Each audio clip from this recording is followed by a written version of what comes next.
भारत माता की, भारत माता की।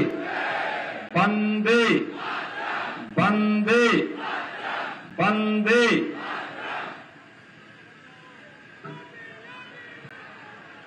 सनातन आस्था की समेतिक अभिव्यक्ति कुंभ की पवित्र धरा, महर्षि भारद्वाज की तपोभूमि, पावन त्रिवेणी तट पर बसे तीर्थराज प्रयागराज को नमन करते हुए आज के इस कार्यक्रम में मंच पर उपस्थित प्रदेश सरकार में मेरे वरिष्ठतम सहयोगी उप मुख्यमंत्री और इसी माटी के सपूत श्री केशव प्रसाद मौर्य जी, प्रभारी मंत्री श्री स्वतंत्र देव सिंह जी, इसी प्रयागराज के सपूत और प्रदेश के औद्योगिक विकास के मंत्री श्री नंदगोपाल गुप्ता नंदी जी, माननीय सांसद प्रोफेसर रीता बहुगुणा जोशी जी, श्रीमती केसरी देवी पटेल जी, श्री विनोद सोनकर जी, इस क्षेत्र के लोकप्रिय विधायक और प्रदेश सरकार के पूर्व मंत्री श्री सिद्धार्थनाथ सिंह जी, माननीय विधायकगण श्री हर्षवर्धन वाजपेयी जी, प्रवीण पटेल जी, गुरु प्रसाद मौर्य जी, पीयूष रंजन निषाद जी, केपी श्रीवास्तव जी, सुरेंद्र चौधरी जी, श्रीमती निर्मला पासवान जी, प्रदेश सरकार के पूर्व मंत्री श्री नरेंद्र कुमार सिंह गौर जी, भारतीय जनता पार्टी के जिलाध्यक्ष यमुना पार श्री विभवनाथ भारती जी, निवर्तमान महापौर श्रीमती अभिलाषा गुप्ता नंदी जी, जिला पंचायत अध्यक्ष डॉक्टर वीके सिंह जी,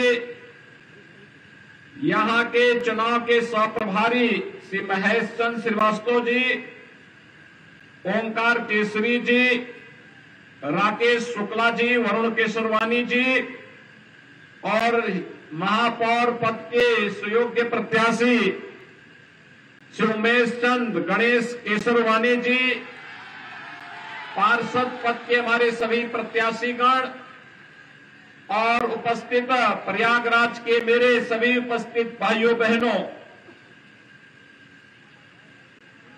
प्रयागराज की इस पावन धरा को जिसे भगवान प्रयागराज ने, मां गंगा ने, मां यमुना और मां सरस्वती का आशीर्वाद प्राप्त होता रहा है,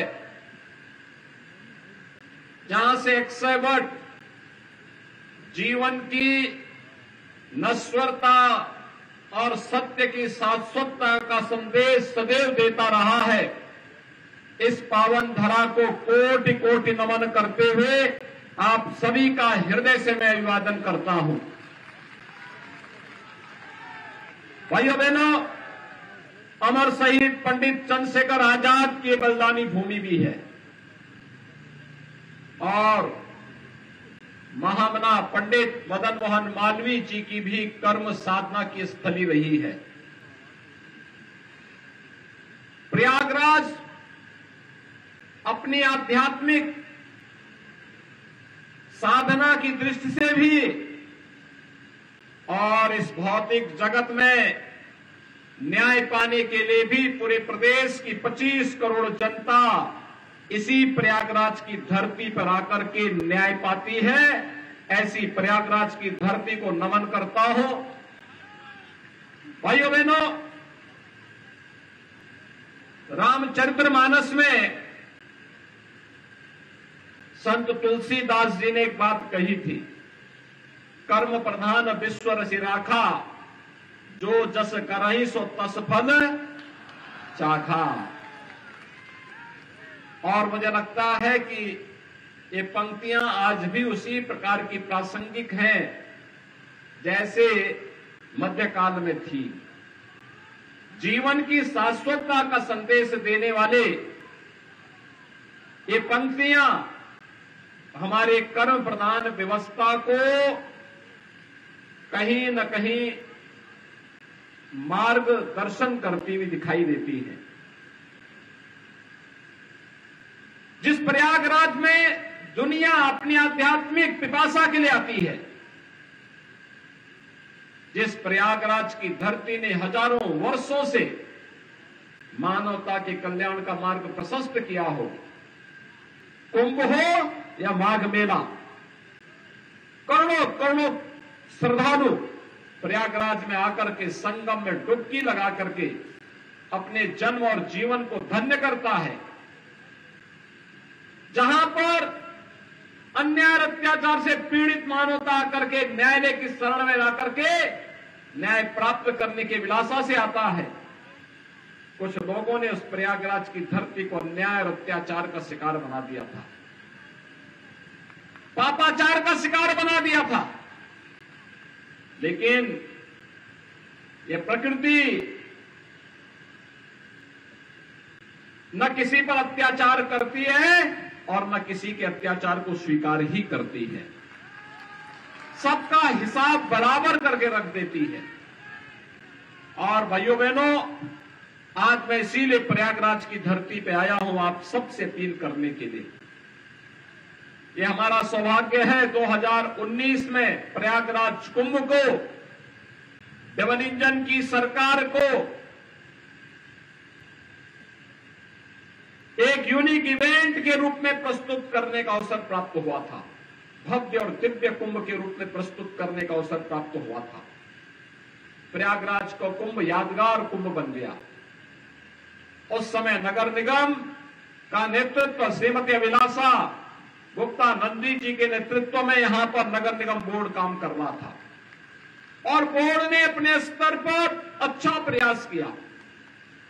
और जब 2025 का कुंभ आएगा, 2025 के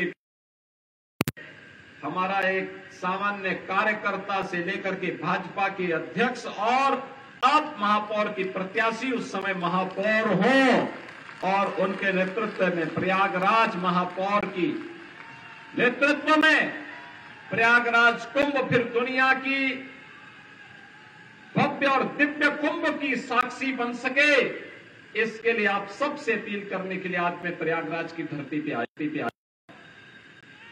भाइयों, प्रयागराज कभी निराश नहीं होने देता।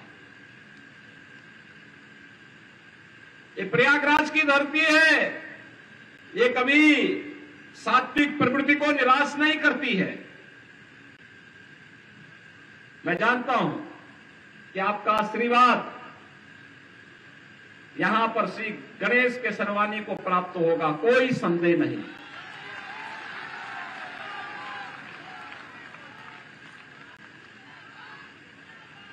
इन्होंने एक कार्यकर्ता के रूप में जिस निष्ठा के साथ कार्य किया और आज जब भाजपा ने एक अवसर दिया कि महापौर पद पर कोई भाजपा का एक सामान्य कार्यकर्ता चुनाव जीतने की सामर्थ्य रखता है, रखे और उसे हम प्रत्याशी बनाकर के उतार रहे हैं। भाइयों बहनों, जब प्रत्याशी बनकर के आपके बीच में आए हैं, मैं देख रहा हूं प्रयागराज का एक एक कार्यकर्ता सहयोग करते हुए उन्हें महापौर प्रत्याशी के रूप में अपना प्रत्याशी मानकर के चुनाव लड़ाने के लिए तत्पर दिखाई दे रहा है। और यह होना भी चाहिए। जिस कार्यकर्ता ने अपना जीवन समर्पित कर दिया हो विचारधारा के लिए, संगठन के लिए, अगर उसके लिए सभी लोग मिलकर के कार्य करके अगर उन कार्यक्रमों को आगे बढ़ाने का कार्य करते हैं, तो भाइयों बहनों, ये नए कार्यकर्ताओं के सृजन की एक शुरुआत होती है। नए कार्यकर्ताओं को भी अवसर प्राप्त हो सकता है और भारतीय जनता पार्टी इन्हीं नए कार्यकर्ताओं को जोड़ने की पार्टी है। यही भारत का लोकतंत्र है, यही भाजपा का लोकतंत्र भी है। आज भारत दुनिया के अंदर कह सकता है कि हम न केवल दुनिया के सबसे बड़े लोकतंत्र हैं, बल्कि लोकतंत्र की जननी भी है। लोकतंत्र को हमने पैदा किया है, ये भारत गर्व से कह सकता है। और वह तब जब प्रधानमंत्री मोदी जी के नेतृत्व में वर्तमान में वैश्विक मंच पर भारत की प्रतिष्ठा बढ़ी है। भारत आज आजादी के अमृतकाल के प्रथम वर्ष में G20 के समूह की अध्यक्षता कर रहा है प्रधानमंत्री मोदी जी के नेतृत्व में। तब भारत इस बात को कह सकता है कि हमने दुनिया को सब कुछ दिया है, हमने लोकतंत्र दुनिया को दिया है, एक समान अधिकार, राजा हो या रंक हो, सभी लोकतंत्र में एक समान वोट का अधिकार प्राप्त करते हैं और अपने इस वोट की ताकत का एहसास दुनिया को कराते हैं और भारत ने समय समय पर कराया है। और भाइयों बहनों, एक और वैश्विक मंच पर बढ़ती हुई भारत की ताकत, भारत का सम्मान, भारत के बारे में दुनिया का नजरिया बदल चुका है। और भारत में प्रधानमंत्री मोदी जी के नेतृत्व में बदलते हुए भारत को आपने देखा है। आज कैसे भारत न केवल दुनिया के अंदर अपना सम्मान बनाया है, बल्कि अपने नागरिकों के हितों का संरक्षण करने, अपनी स्वयं की सुरक्षा करने, कैसे एक एक करके प्रत्येक नागरिक के जीवन में परिवर्तन करने का कार्य किया। मुझे आश्चर्य होता है जब भाजपा की बात होती है और भाजपा को जब लोग ये बोलते हैं कि फलानी जाति का वोट मिलेगा कि नहीं मिलेगा, संदेह की नजर से बोलते हैं, तो मुझे लगता है कि इन्होंने भाजपा को सकता है समझा नहीं है। भारतीय जनता पार्टी का मतलब सबका साथ और सबका विकास, और सबका साथ और सबका विकास है तो फिर सबका विश्वास भी है और परिणाम लाने के लिए सबका प्रयास भी है। ये सभी लोग मिलकर के जब कार्य कर रहे हैं, आप बताइए ना, 4 करोड़ गरीबों को देश के अंदर एक एक आवास मिल जाता है, 8 करोड़ गरीबों को उज्ज्वला योजना का कनेक्शन मिल जाता है, 12 करोड़ गरीबों को एक एक टॉयलेट मिल जाता है, 15 करोड़ गरीबों को स्किल इंडिया और स्टैंड अप और स्टार्टअप इंडिया के माध्यम से जोड़ा जाता है, 35 करोड़ गरीबों के लिए जनधन अकाउंट खोले जाते हैं, 50 करोड़ गरीबों को 5 लाख रुपए की सालाना स्वास्थ्य बीमा का कवर दिया जाता है, 80 करोड़ लोगों को कोरोना कालखंड में फ्री में राशन की सुविधा का लाभ दिया जाता है और 220 करोड़ वैक्सीन की डोजेज भारत के नागरिकों को फ्री में देने का काम कोई करता है, भारत के यशस्वी प्रधानमंत्री नरेंद्र मोदी जी करते हैं। और भाइयों बहनों, यही कहने के लिए आज मैं आपके पास आया हूं। हमने तो सबका साथ और सबके विकास के भाव के साथ काम किया। हमने कब जाति के नाम पर किसी को, मत और मजहब के आधार पर किसी के साथ भेदभाव किया, लेकिन हमने तो तुष्टीकरण को कभी प्रोत्साहित नहीं किया। जो तुष्टीकरण को प्रोत्साहित करते थे वही भेदभाव भी करते थे, वही बंटवारा भी करते थे, वही विभाजन भी करते थे। हमने तुष्टीकरण नहीं सशक्तिकरण पर ध्यान दिया है। सशक्तिकरण, हर व्यक्ति का सशक्तिकरण, हर नागरिक का सशक्तिकरण, सबका सम्मान और सबका साथ, सबके विकास के भाव के साथ इस कार्यक्रम को आगे बढ़ाने का कार्य किया। आज उत्तर प्रदेश ये परिवारवादी और जातिवादी मानसिकता के दलों से उभर करके एक राष्ट्रवाद की सोच के साथ आगे बढ़ करके आज प्रधानमंत्री मोदी जी के मार्गदर्शन में विकास की नित नई ऊंचाइयों को प्राप्त करता हुआ दिखाई दे रहा है। प्रयागराज कुंभ उसका एक उदाहरण था। और भाइयों बहनों, आज मैं आप सबसे यही कहने के लिए आया हूं, आप सबसे ये अपील करने के लिए भी आया हूं। आपने 2017 के पहले के उत्तर प्रदेश को भी देखा है। ये वही उत्तर प्रदेश था जिस उत्तर प्रदेश में पर्व और त्योहार, भय और आतंक के साए में व्यक्ति कांपता था। पर्व और त्योहार आते थे, लोगों को लगता था पता नहीं अब क्या हो जाएगा। लेकिन आज आप देख रहे होंगे पर्व और त्योहार आते हैं, लोगों के घरों में खुशहाली आती है। पर्व और त्योहार के सही मायने आज पता लगते हैं। आज प्रदेश में कर्फ्यू नहीं, दंगा नहीं, आज तो उत्तर प्रदेश में सब और चंगा ही चंगा है। और भाइयों बहनों, इसलिए है क्योंकि सरकार की कार्रवाई जीरो टॉलरेंस की है। जो लोग पहले आतंक के बल पर गरीबों की संपत्तियों पर कब्जा करते थे, व्यापारियों से रंगदारी वसूली करते थे, आज गले में तख्ती लटका करके जाने के लिए मजबूर हुए हैं। आज व्यापारी को कोई व्यापारी रंगदारी नहीं देता है। आज भाइयों बहनों रंगदारी नहीं, आज तो हम व्यापारी को राज्य सरकार की ओर से व्यापारी कल्याण बोर्ड के माध्यम से 10 लाख रुपए की सुरक्षा बीमा दे रहे हैं। और भाइयों बहनों यही नहीं, पीएम स्वनिधि योजना में स्ट्रीट वेंडर को भी आर्थिक स्वावलंबन की ओर अग्रसर बनाने का काम हो रहा है।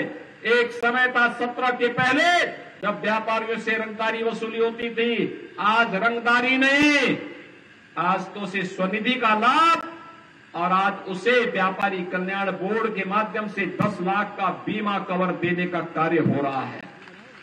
भाइयों बहनों, 2017 के पहले हमारे शहर गंदगी के ढेर होते थे, आज तो प्रयागराज अभिलाषा जी के नेतृत्व में इस बोर्ड ने प्रयागराज को स्मार्ट सिटी बना दिया। स्मार्ट सिटी आज नगरों में किसी भी प्रकार का सौदों का आतंक नहीं। आज तो हमारे नगर सेफ सिटी हो रहे हैं। बेटियां स्कूल जा सकती हैं, व्यापारी व्यापार कर सकता है। आज युवाओं के हाथों में तमंचे नहीं, क्योंकि सबको मालूम है कि तमंचे की कीमत क्या होती है और तमंचे की दुष्परिणाम भी क्या होते हैं। आज भाइयों बहनों, उत्तर प्रदेश के युवाओं के हाथों में टैबलेट है। टैबलेट 2 करोड़ युवाओं को हम लोग उत्तर प्रदेश में टैबलेट दे रहे हैं। ये टैबलेट उसके टैलेंट को टेक्नोलॉजी और ट्रेनिंग के साथ जोड़ करके उसकी प्रतिभा का लाभ उत्तर प्रदेश के लिए लेने की पूरी व्यवस्था की गई है। देश उसका लाभ ले ले। अभी हम लोगों ने ग्लोबल इन्वेस्टर समिट किया था। हमारे उप मुख्यमंत्री और मंत्रीगण अलग अलग देशों की यात्रा में गए थे और दुनिया से भी और देश से भी भारी पैमाने पे निवेश लेके आए। 35 लाख करोड़ रुपए का निवेश का प्रस्ताव हुआ है। भाइयों 35 लाख, और ये 35 लाख करोड़ रुपए का मतलब 1 करोड़ युवाओं को सीधे सीधे नौकरी की गारंटी। 1 करोड़ युवाओं को। ये प्रयागराज में तो लाखों युवा प्रतियोगी परीक्षाओं की तैयारी करते हैं। इन युवाओं के लिए रोजगार भी चाहिए, नौकरी भी चाहिए, और 1 करोड़ युवाओं को ये ग्लोबल इन्वेस्टर समिट नौकरी की गारंटी भी देता है। लेकिन उसके लिए हमें उसकी स्किल डेवलपमेंट पर, उसके टैलेंट को ट्रेनिंग के साथ जोड़ने की कार्रवाई के पर ध्यान देना होगा। और इसीलिए हम टैबलेट दे रहे हैं। जो तमंचा पकड़वाते थे उनकी दुर्गति हर व्यक्ति देख रहा है, और इसीलिए अब तमंचा नहीं, उत्तर प्रदेश की पहचान आईटी स्किल के लिए जानी जाएगी। और इसलिए हमारे युवाओं के हाथों में टैबलेट रहेगा। और इसलिए भाइयों बहनों, हमें प्रयागराज को अभी से सजाने संवारने की कार्रवाई के साथ जुड़ना होगा। 2025 का कुंभ ऐतिहासिक हो, दिव्य हो, भव्य हो, दुनिया की स्वच्छ, सुंदरता, सुरक्षित आयोजनों का एक मॉडल फिर से बने। इसके लिए अभी से लगना होगा, और इसके लिए अच्छा बोर्ड भी चाहिए। आप गणेश जी को जिताएंगे, कोई समस्या नहीं, हर ओर से आवाज आ रही है, जनता जनार्दन आशीर्वाद दे रही है, लेकिन इनके हाथ पैर तो नगर निगम बोर्ड में पार्षद होंगे, पार्षद। इसलिए 100 पार्षदों में से भी इनका मेजॉरिटी का बोर्ड बने, इसके लिए भी कमल का फूल हर वार्ड में खिलता हुआ दिखाई देना चाहिए। आप तैयार हैं? सभी लोग तैयार हैं? यहां पर केशव जी कैंप कर रहे हैं, यहां पर नंदी जी कैंप कर रहे हैं, यहां पर स्वतंत्र देव सिंह जी कैंप कर रहे हैं, यहां पे सिद्धार्थनाथ सिंह जी कैंप कर रहे हैं।